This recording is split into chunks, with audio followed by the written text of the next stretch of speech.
Welcome to 95 news. ప్రతిక్షణం ప్రజాక్షేమం కోసం బులెటిన్లో ముందుగా హెడ్లైన్స్ చూద్దాం. వరంగల్లో నూతన మల్టీ సూపర్ స్పెషాలిటీ హాస్పిటల్ నిర్మాణ పనులను పరిశీలించిన మంత్రి వేముల. పనులు వేగంగా జరగాలని, అందుకు తగ్గట్టుగా మ్యాన్ పవర్ పెంచాలని సూచన.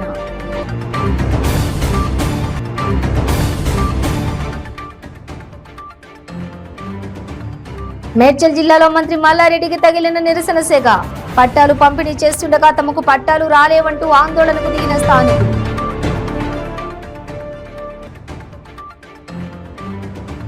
వైఎస్ఆర్టీపీ అధినేత్రి వైఎస్ షర్మిల ఇంటి వద్ద టెన్షన్. తోపులాటలో కింద పడిపోయిన వైఎస్ఆర్టీపీ అధినేత్రి షర్మిల.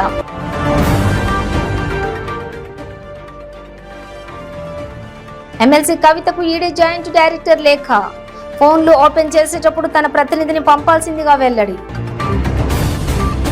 డీటెయిల్స్ చూస్తే వరంగల్లో రాష్ట్ర ప్రభుత్వం అధునాతన సదుపాయాలతో నిర్మిస్తున్న 24 అంతస్తుల నూతన మల్టీ సూపర్ స్పెషాలిటీ హాస్పిటల్ నిర్మాణ పనులను రాష్ట్ర రోడ్లు భవనాల శాఖ మంత్రి వేముల ప్రశాంత్ రెడ్డి స్థానిక ఎమ్మెల్యే నన్నపనేని నరేందర్తో కలిసి పరిశీలించారు. నిర్మాణ ప్రాంగణమంతా కలియ తిరిగారు. హాస్పిటల్లో డిజైన్లు, వర్క్స్ ప్రోగ్రెస్ ను పరిశీలించారు. 3 షిఫ్టుల్లో 24 గంటల పనులు నిరంతరాయంగా జరగాలని అధికారులకు వర్క్ ఏజెన్సీని ఆదేశించారు. పనులు వేగంగా జరగాలని, అందుకు తగ్గట్టుగా మ్యాన్ పవర్ పెంచాలని సూచించారు. పనుల పురోగతిపై మంత్రి సంతృప్తి వ్యక్తం చేశారు. మొదటి అంతస్తు కోర్ట్ యార్డ్ ఎలివేషన్ ఏరియా పనులు పరిశీలించి పలు సూచనలు చేశారు. ఈ సందర్భంగా మీడియాతో మాట్లాడారు. పేద ప్రజలకు కార్పొరేట్ స్థాయి వైద్య సదుపాయాలు అందాలన్నదే సీఎం కేసీఆర్ లక్ష్యమని అన్నారు. దేశంలో ఎక్కడా లేని విధంగా వరంగల్లో 24 అంతస్తుల మల్టీ సూపర్ స్పెషాలిటీ హాస్పిటల్ నిర్మాణం చేస్తున్నామని తెలిపారు. పేద ప్రజలకు కూడా అందాలనే ఉద్దేశంతో గౌరవ ముఖ్యమంత్రి కేసీఆర్ గారు వరంగల్ నగరంలో, వరంగల్ ఈస్ట్ నియోజకవర్గంలో ఈ మెగా సూపర్ స్పెషాలిటీ హాస్పిటల్ నెలకొల్పాలని చెప్పి నిర్ణయించడం జరిగింది. 42 ఎకరాల స్థలంలో 19 లక్షల స్క్వేర్ ఫీట్ల ఏరియాతో మొత్తం 2000 పడకలు, 19 లక్షల స్క్వేర్ ఫీటు, 2000 పడకల సౌకర్యంతో ఈ దాదాపు 1200 కోట్ల రూపాయల ఖర్చుతో 24 ఫ్లోర్ల బిల్డింగ్ కట్టాలని చెప్పి గౌరవ ముఖ్యమంత్రి గారు నిర్ణయం చేయడం జరిగింది. ఈ ఎల్ఎన్టీ సంస్థ వారు నిర్మాణం చేస్తూ ఉన్నారు. ఇప్పటికే 60% స్ట్రక్చర్, మెయిన్ బిల్డింగ్ పని అయిపోయింది. స్ట్రక్చర్ ఈ సెప్టెంబర్లోగా హాస్పిటల్కు అవసరమయ్యే అన్ని సౌకర్యాలు పూర్తి చేయాలని చెప్పి టార్గెట్ పెట్టుకోవడం జరిగింది.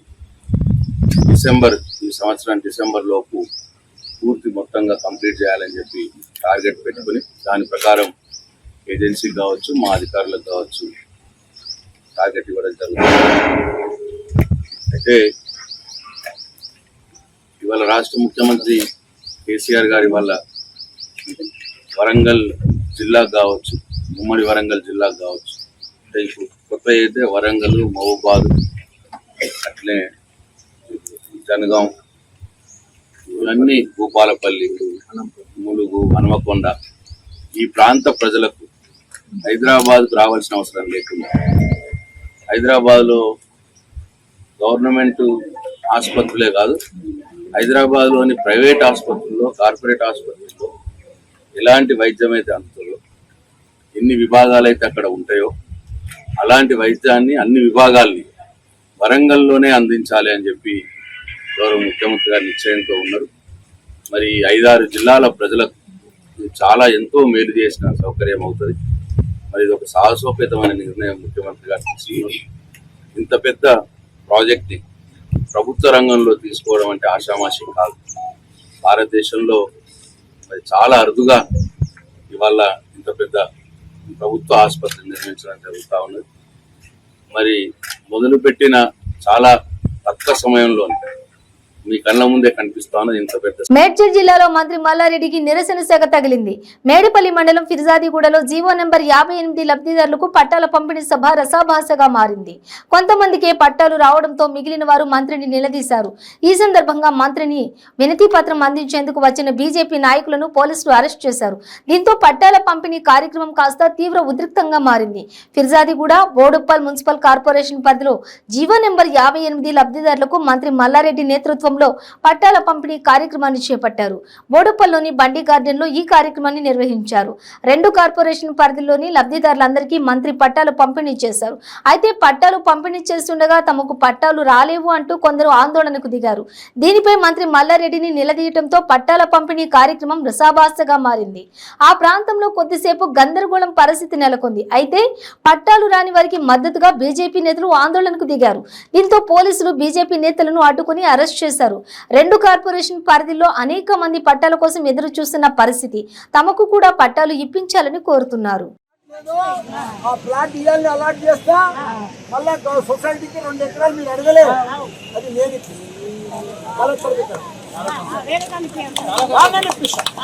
గవర్నమెంట్ 59 జీవో కింద పట్టాల పంపిణీ జరుగుతుంది. బోడుప్పల్లో కానీ ఫిర్జాదిగూడ కార్పొరేషన్లో కానీ 2 మున్సిపాలిటీలో పెద్ద ఎత్తున దేశమంతా కూడా పంపిణీ జరుగుతుంది. తెలంగాణ వస్తే ఏమొస్తుంది అని అన్నారు ప్రజలందరూ. తెలంగాణ వస్తే ఒక ఇంటి ఓనర్ అవుతారు. తెలంగాణ వస్తే మనకు పట్టాలు వస్తాయి. తెలంగాణ వస్తే మన గవర్నమెంట్ జాగాలో కట్టుకున్న పట్టాలు వస్తాయని చెప్పి సీఎం కేసీఆర్ గారు చెప్పారు. తెలంగాణలో ఏ బిడ్డైనా, ఏ దేశస్తుడైనా, ఏ రాష్ట్రంకి వెళ్ళి వచ్చినా, ఎవరు గవర్నమెంట్ జాగాలో నిర్మించుకున్నా వాళ్ళందరికీ కూడా 58-59 కింద పట్టాల పంపిణీ కార్యక్రమం చేస్తున్న ఘనంగా మన సీఎం కేసీఆర్ గారు. ఇప్పుడు చూస్తున్నాం ఎక్కడ కూడా మా పేద ప్రజలలో ఒక ఆనందం వచ్చింది. ఎందుకంటే వాళ్ళకి అన్ని రకాలు కూడా ఆసర పింఛన్లు ఇస్తున్నాం, కళ్యాణ లక్ష్మి ఇస్తున్నాం, పట్టా సర్టిఫికేట్ ఇస్తున్నాం. రేపు గృహలక్ష్మి కింద ఎవరికైతే ప్లాట్ ఉంటుందో 3 లక్షల రూపాయలు ఇల్లు కట్టుకుంటానికి ఇస్తున్నాం. దళితులు వ్యాపారాలు చేసుకుంటేందుకు, దళితులు ధనవంతులు అయితేందుకు వాళ్ళకు 10 లక్షల రూపాయలు కూడా ఇస్తున్నాం. ఇట్లా రకరకాలుగా అన్ని రకాలు కూడా అభివృద్ధి చేస్తుందంటే మన సీఎం కేసీఆర్ గారు. ఇప్పుడు టీఆర్ఎస్ అయ్యి మొన్న మహారాష్ట్ర పోతే బ్రహ్మరథం పట్టింది. ఎక్కడ చూడు బ్రహ్మరథం. ఎందుకంటే ప్రజలే తండోపతండాలు వస్తున్నారు.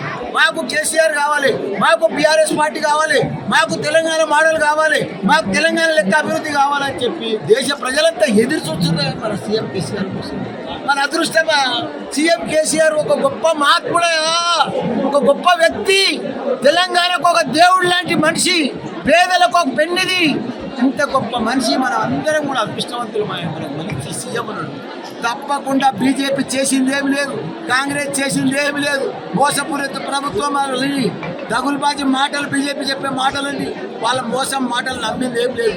వాళ్ళు 19 రాష్ట్రాల్లో ప్రభుత్వం మన లెక్క పట్టాలు ఇస్తుర్రా, మన లెక్క సాగునీరు ఇస్తుర్రా, మన లెక్క కరెంట్ ఇస్తుర్రా, మన లెక్క రైతు బంధు ఇస్తుర్రా, మనకు రైతు ఏమి ఇస్తలేరు. అన్ని దగులుబాజీ మాటలు, మోసపూరిత మాటలు, బట్టెబాజీ మాటలు, అబద్ధాలు, జూటా.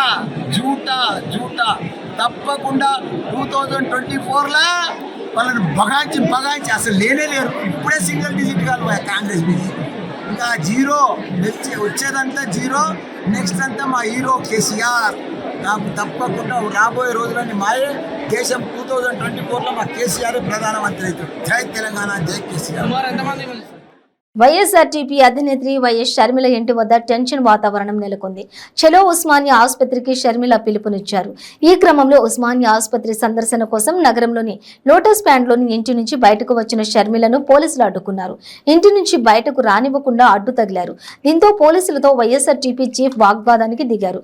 పోలీసులతో కార్యకర్తలు వాగ్వాదానికి దిగడంతో తోపులాట జరిగింది. ఈ తొక్కిసలాటలో షర్మిల కింద పడిపోయారు.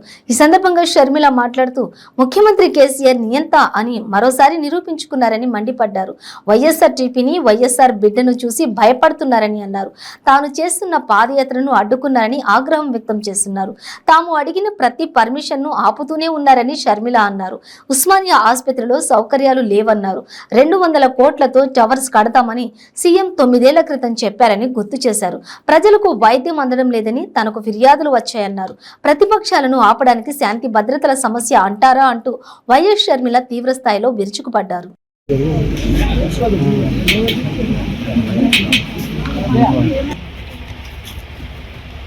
మేము పోవాలనుకున్నది ఉస్మానియా హాస్పిటల్కి మాత్రమే.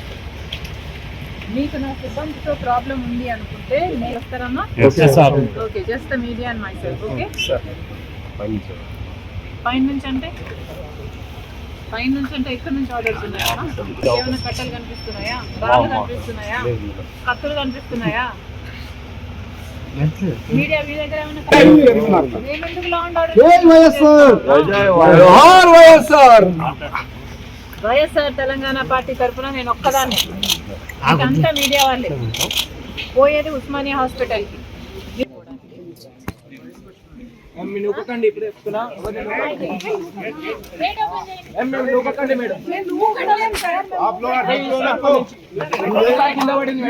మళ్ళీ ఇంకా కింద పడేస్తే మీరే బాధ్యత, కింద పడితే మీరు బాధ్యత వహించాలి, ఖచ్చితంగా చెప్తాను. ఎమ్మెల్సీ కవితకు ఈడీ జాయింట్ డైరెక్టర్ లేఖ రాశారు. తాము కవిత అందించిన మొబైల్ ఫోన్లను తెరిచేందుకు సిద్ధమయ్యామని లేఖలో తెలిపారు. ఫోన్లు ఓపెన్ చేసేటప్పుడు స్వయంగా హాజరు కావడం లేదా తన ప్రతినిధిని పంపాల్సిందిగా లేఖలో ఈడీ పేర్కొంది. కవిత తరపున ఈడీ కార్యాలయానికి బీఆర్ఎస్ లీగల్ సెల్ ప్రధాన కార్యదర్శి సోమా భరత్ వెళ్లనున్నారు. ఢిల్లీ లిక్కర్ స్కామ్ కేసులో ఆరోపణలు వచ్చిన ఎమ్మెల్సీ కవిత వ్యక్తిగత మొబైల్ను మొదటిసారి విచారణకు వెళ్లినప్పుడే ఈడీ అధికారులు స్వాధీనం చేసుకున్నారు. ఆ తర్వాత ఆమె బ్యాంక్ స్టేట్మెంట్, బిజినెస్ కు సంబంధించిన కీలక పత్రాలను తన న్యాయవాది సోమ భరత్ ద్వారా ఈడీకి పంపారు. తర్వాత రెండో రోజు కవిత విచారణకు హాజరైన క్రమంలో కొన్ని మొబైల్ ఫోన్స్ ను ఈడీ కార్యాలయానికి తీసుకువెళ్లారు. ఈడీ ఎదుట హాజరయ్యే ముందు మొబైల్ ఫోన్లను సీల్డ్ కవర్ లో మీడియాకు చూపించారు.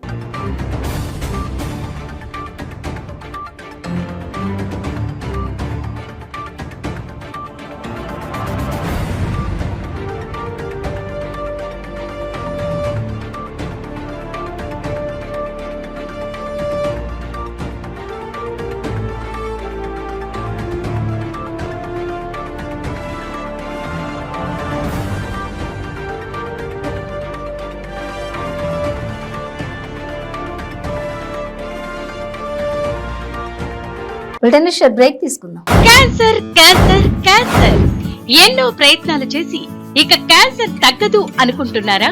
ఒక్కసారి ఈ మెడిసిన్ 30 రోజుల కోర్సు వాడి ఫలితాన్ని చూడండి.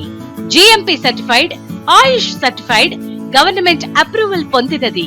Breast cancer, liver cancer, ovarian cancer, cervical cancer, lung cancer, throat cancer, tongue cancer, mouth cancer, blood cancer, bone cancer, stomach cancer, colon cancer, skin cancer, rectum cancer, vagina cancer, kidney cancer, gall bladder cancer, pancreatic cancer, brain cancer, మొత్తం 24 రకాల cancer తగ్గుటకు, ఆరోగ్యకరమైన జీవితం పొందుటకు ఏకైక medicine వాడి cancer నుండి విముక్తి పొందండి. ప్రతిరోజు 1000 రూపాయలు సంపాదించే అవకాశం ఇప్పుడు మీకోసం. మహిళలకు, నిరుద్యోగ యువతులకు ఆర్థికంగా ఎదగాలని కష్టపడే తత్వం గల వారికి ఉపాధి అవకాశం. ప్రతిరోజు 1000 నుంచి 2000 సంపాదించుకునే అవకాశం పొందండి. మీరు కూడా ఆర్థికంగా ఎదగండి. అదెలాగో అనుకుంటున్నారా? రోటీ రైడర్ 10 నుంచి 20 సెకండ్లలో రోటీని తయారు చేసేస్తుంది. అంటే గంటకి 120 రోటీలు తయారవుతాయి. అదెలాగో ఈ వీడియోలో ఒక్కసారి చూద్దాం.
Welcome back to 95 news.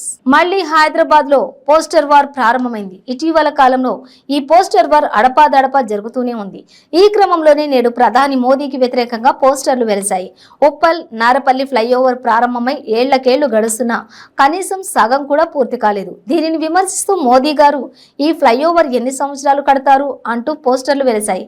Elevated corridor flyover ఇంకా ఎన్ని సంవత్సరాలు కడతారంటూ ప్రశ్నించారు. 5 సంవత్సరాలైనా ఉప్పల్ నారపల్లి ఫ్లైఓవర్ 40% కూడా పూర్తి కాలేదని పోస్టర్ పై పేర్కొన్నారు. ఫ్లైఓవర్ పిల్లర్లపై మోదీ చిత్రపటాన్ని వేసి మరీ పోస్టర్లలో విమర్శలు గుప్పించారు. హైదరాబాద్ నుంచి వరంగల్ వెళ్లే జాతీయ రహదారిలో ఫ్లైఓవర్ పిల్లర్లకు వీటిని గుర్తు తెలియని వ్యక్తులు అంటించారు. అలాగే మేడిపల్లి పోలీస్ స్టేషన్ పరిధిలోని ఉన్న ఫ్లైఓవర్ పిల్లర్లపై కూడా ఇవి దర్శనమిస్తున్నాయి. మొత్తానికి 6 కిలోమీటర్ల మేర ఉన్నటువంటి ఎలివేటెడ్ కారిడార్ పిల్లర్లపై అడుగడుగున మోదీకి వ్యతిరేకంగా పోస్టర్లు వెలిశాయి.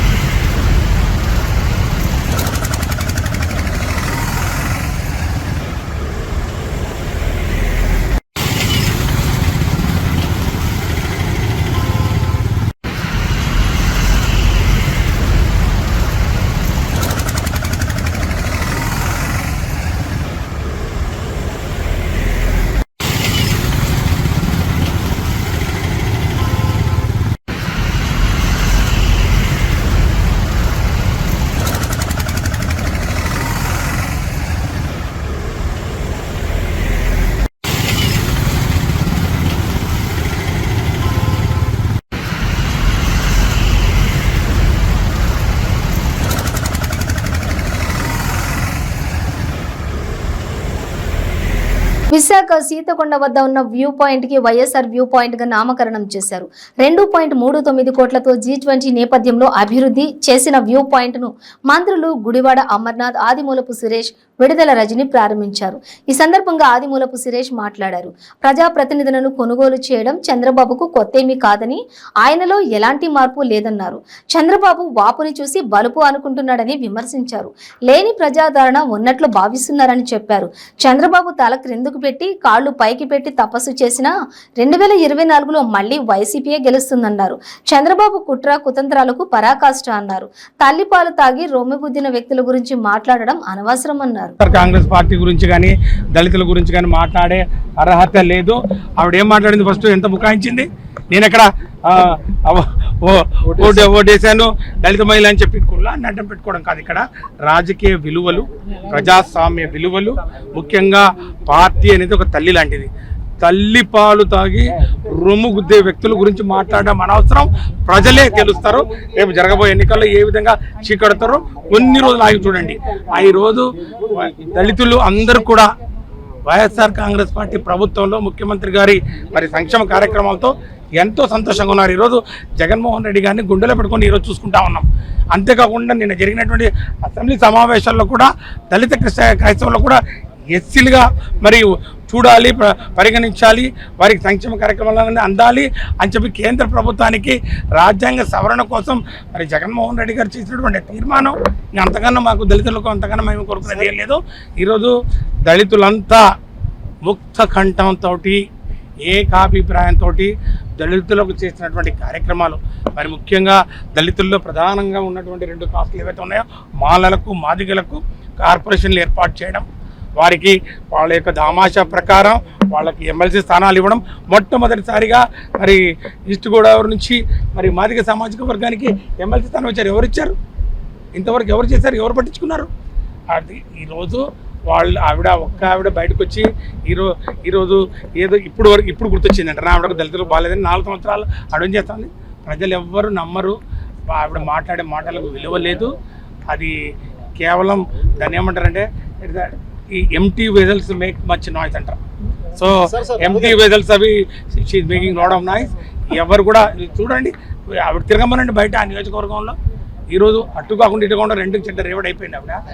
ఎవరు కూడా ఇది విప్పుతో కాదు జరిగింది, విప్పు కూడా జారీ చేయలేదు. వాళ్ళు స్వచ్ఛందంగా వైఎస్ఆర్ కాంగ్రెస్ పార్టీ ప్రభుత్వం యొక్క పనితీరుని చూసి జగన్మోహన్ రెడ్డి గారి నాయకత్వ పట్టిమని చూసి వారు ఆకర్షితులే వారు వైఎస్ఆర్ కాంగ్రెస్ పార్టీతో కలిసి ఉంటా ఉన్నారు. వాళ్ళు ఏం పార్టీ మారలే కదా, మేమేం వాళ్ళని తీసుకోలేదు పార్టీలో, వాళ్ళు ఆకర్షితులు ఉంటా ఉన్నారు. ఈరోజు వాళ్ళు మాకు మద్దతు తెలిపారు. చేతనైతే వాళ్ళని అడ్డుకోమని చెప్పండి. మరి చంద్రబాబు నాయుడిని మరి తెలుగుదేశం పార్టీని ఈరోజు ఎవరిని మేము ఒకటే మాట, ఎవరైనా కూడా మరి పార్టీ రాజీనామా చేసి పార్టీలో చేరాలని చెప్పి మేము చెప్పిన మాటకి ఇప్పటికి కూడా కట్టుబడి ఉన్నాం. దాని మీదనే మేము పోతున్నాం. ఈరోజు మేము ఎవరికి కూడా మేము మరి వాళ్ళు బలవంతం చేసింది కానీ లేకపోతే చేయాలని కానీ చెప్పడం చేయలేదు. పార్టీ సిద్ధాంతం ప్రకారం పార్టీలో ఉన్నటువంటి క్రమశిక్షణ మేరకు అందరూ కూడా మాకు 151 మంది ఉన్నాం. మాకు ఎన్ని ఓట్లు వచ్చినాయి? 152 ఓట్లు వచ్చినాయి. మరి వాళ్ళకు అదంతే. నాయుడు గారికి ఈ విధంగా ప్రజాప్రతినిధుల్ని అంగడిలో సరుకులాగా కొనడం అనేది కొత్త కాదు. ఇదివరకు మనం చూసాం. గతంలో మెజారిటీ ఉన్నా కూడా 23 మంది వైఎస్ఆర్ కాంగ్రెస్ పార్టీ మరి ఎమ్మెల్యేలను ఏ విధంగా కొని మరి ప్రజాస్వామ్యాన్ని అపహాస్యం చేసి. కృష్ణా జిల్లా గన్నవరం నియోజకవర్గం చిన్నౌటుపల్లిలో పిన్నమనేని ఆసుపత్రిలో దారుణం చోటు చేసుకుంది. 3వ అంతస్తు కిటికీలో నుంచి జారిపడి రోగి మృతి చెందిన ఘటన కలకలం సృష్టించింది. ఈ ప్రమాదంలో రోగి అక్కడికక్కడే ప్రాణాలు కోల్పోయాడు. మృతుడు కంకిపాడు మండలం వేల్పూర్కు చెందిన కటారి రాజుగా గుర్తించారు. 2 రోజుల క్రితం రాజు తీవ్రమైన కడుపు నొప్పితో ఆసుపత్రిలో చేరారు. జ్యూస్ తాగాక వామిటింగ్ అవడంతో కిటికీ వద్దకు వెళ్లిన రాజు కాలు జారి మొదటి అంతస్తు నుండి కింద పడి దుర్మరణం పాలయ్యాడు. ఘటనా స్థలానికి చేరుకున్న పోలీసులు కేసు నమోదు చేసి దర్యాప్తు చేస్తున్నారు. మృతదేహాన్ని పోస్టుమార్టం నిమిత్తం గన్నవరం ప్రభుత్వ ఆసుపత్రికి తరలించారు.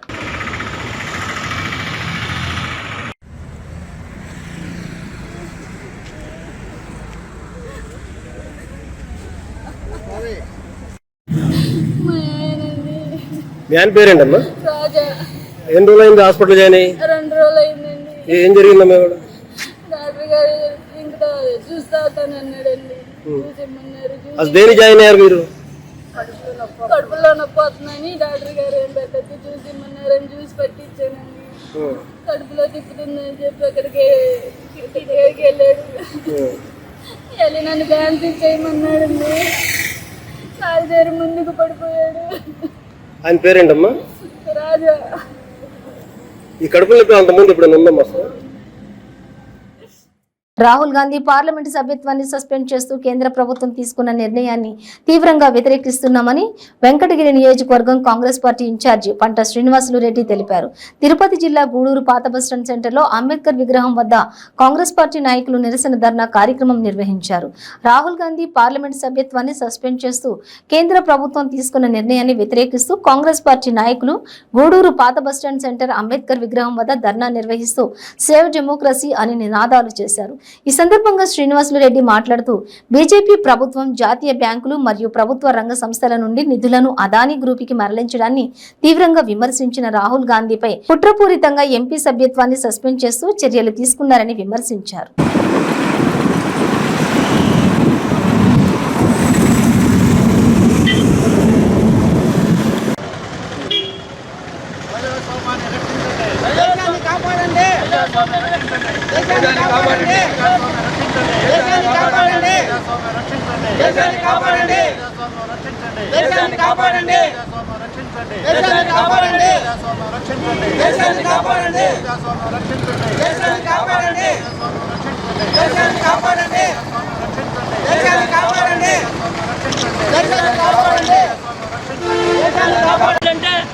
గూడూరులో ఉన్నటువంటి శ్రీనివాసులు రెడ్డి అందరూ తప్పు చేసినట్ట. మోడీ పేరున్నటువంటి వాళ్ళు తప్పు చేశారు. వాళ్ళ దగ్గర ప్రపంచ బ్యాంకుల్లో వాళ్ళంతా కూడా ధనం దాచిపెట్టుకొని వేరే వేరే దేశాలకు పారిపోయినటువంటి సందర్భంలో వాళ్ళందరి దగ్గర వాళ్ళు తీసుకుని వచ్చినటువంటి డబ్బులు వసూలు చేయకుండా నీరవ్ మోడీ కానివ్వండి, ఇంకో మోడీ కానివ్వండి, ఏదో ఒక మోడీ డబ్బులు తీసుకొని పోయారు. లక్షలాది కోట్ల రూపాయలు ఇవాళ భారతదేశ సంపదంతో కూడా తీసుకొని వెళ్ళిపోతూ ఉన్నారు అని చెప్పి ఒక ఎన్నికల సభలో మాట్లాడినటువంటి మాటను తీసుకొని ఇవాళ అతని యొక్క సభ్యత్వాన్ని ప్రశ్నించేదానికి వీళ్ళకి ఎంత మాత్రం హక్కు లేదు. అదేవిధంగా దీన్ని పూర్తిగా కాంగ్రెస్ పార్టీ ఖండిస్తూ ఉంది. దేశ సంపద అంతా కూడా దోషపెట్టేటువంటి కార్పొరేట్ సంస్థలకు కొమ్ముగాస్తున్నటువంటి ఈ బీజేపీ వ్యతిరేక విధానాలను మనం ఎండగడదాం. కాంగ్రెస్ పార్టీ 2024లో ప్రభుత్వంలోకి అధికారంలోకి రావడం ఖాయం. కాబట్టి కాంగ్రెస్ పార్టీకి మనందరం కూడా రాహుల్ గాంధీ గారికి ఈరోజు ఉన్నటువంటి సందర్భంలో ప్రతి ఒక్కరూ తోడు నీడగా మనం రాహుల్ గాంధీ గారిని బలపరుద్దాం, కాంగ్రెస్ పార్టీని గెలిపిద్దాం అని చెప్పేసి ఈ సందర్భంగా తెలియజేసుకుంటూ రాహుల్ గాంధీ పైన తీసుకున్నటువంటి తప్పుడు నిర్ణయాలను వెనక్కి తీసుకోవాలని చెప్పి ఈరోజు కాంగ్రెస్ పార్టీ డిమాండ్ చేస్తోంది.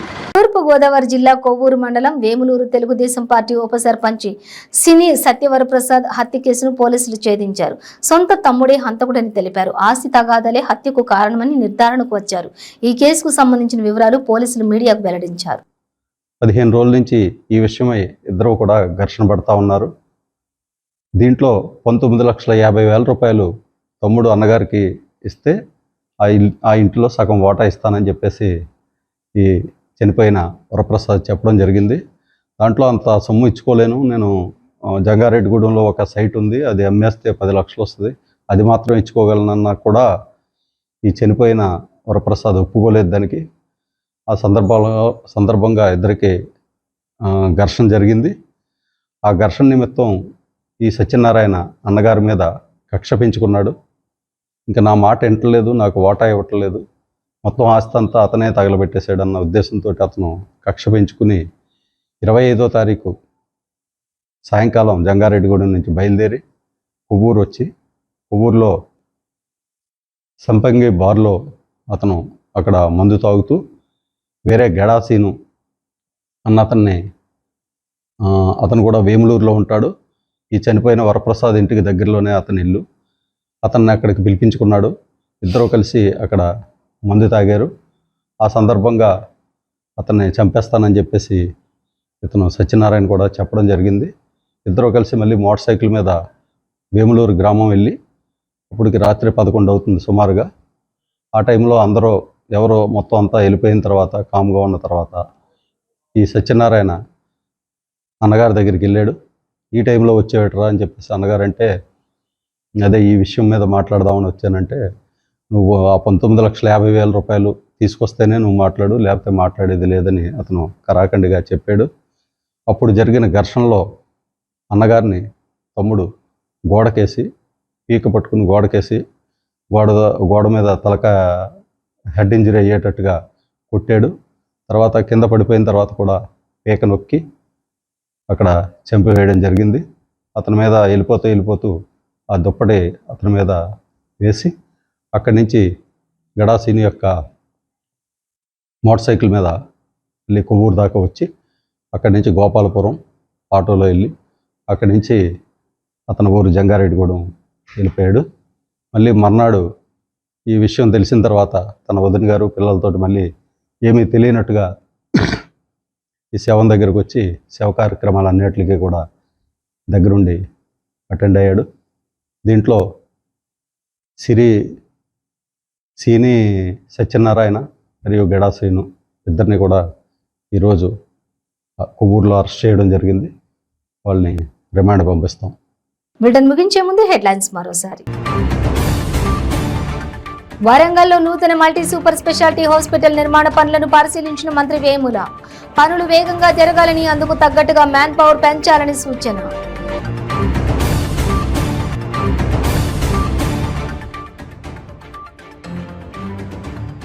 మేడ్చల్ జిల్లాలో మంత్రి మల్లారెడ్డికి తగిలిన నిరసన సెగ.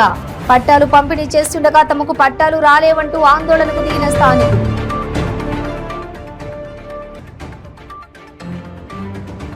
వైఎస్ఆర్టీపీ అధినేత్రి వైఎస్ షర్మిల ఇంటి వద్ద టెన్షన్. తోపులాటలో కింద పడిపోయిన వైఎస్ఆర్టీపీ అధినేత్రి షర్మిల.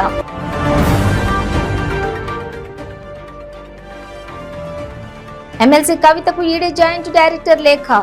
ఫోన్లు ఓపెన్ చేసేటప్పుడు తన ప్రతినిధిని పంపాల్సిందిగా వెల్లడి. ఇవి బులెటిన్ డీటెయిల్స్. చూస్తూనే ఉండండి 95 న్యూస్.